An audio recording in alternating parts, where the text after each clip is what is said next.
মারতে পারছিলাম ওই প্লেয়ারটাকে। আমি কি পারবো বিয়াদানকে 1v4 করতে? Hello guys, welcome back to my YouTube channel. তো কেমন আছো তোমরা? আশা করি ভালোই আছো। আমরা আজকে খেলবো বিয়া র্যাঙ্ক, তাও সোলোবাসি স্কোয়াড। স্টার্ট করে দিলাম তাইলে। তো আমরা ম্যাচে নিয়ে যাই।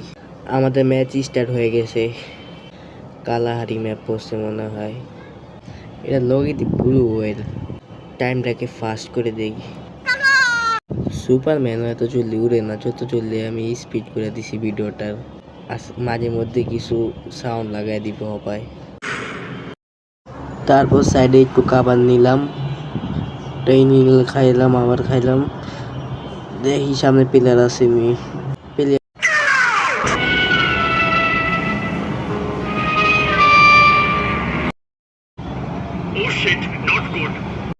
আমার তো ওই বোনাস এই বিয়ারে 1v4 করার, আবার স্টার্ট দিব তোলে।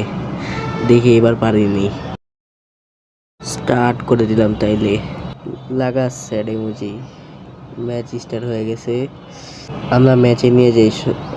আমরা অনেকক্ষণ ধরে প্লেয়ার পাইতেছিলাম না। অনেকক্ষণ ঘুরার পর গাড়ি পেলাম। সামনে গাড়ি ছিল, তাই গাড়ি নিয়ে আবার যাবো প্লেয়ার খুঁজতে।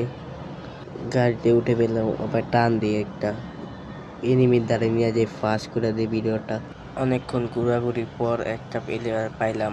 প্লেয়ারটা পিছেতে ড্যামেজ দিতেছে, গুলু মেরা লই। প্লেয়ারটা উপরে ইনহেলার খেয়ে একটা মেডকিট মারি। লঞ্চার মারতেছে উপর থেকে, মেডকিটটা মারা লই। আবার লঞ্চার গুলু ফেরালো, একটা গুলু আছে লাস্ট।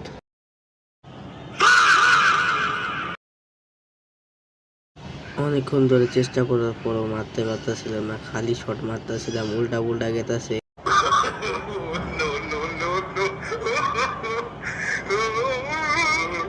মাইরা লইলো। দেখা হচ্ছে নেক্সট ভিডিওতে। আমরা কি পারবো নাকি মারতে? আরে ভাই, আমার গুলু ফাড়া রয়েছে, আর গুলু নাই, একটা আছে। আর শট লাগে না কে? লাগে না।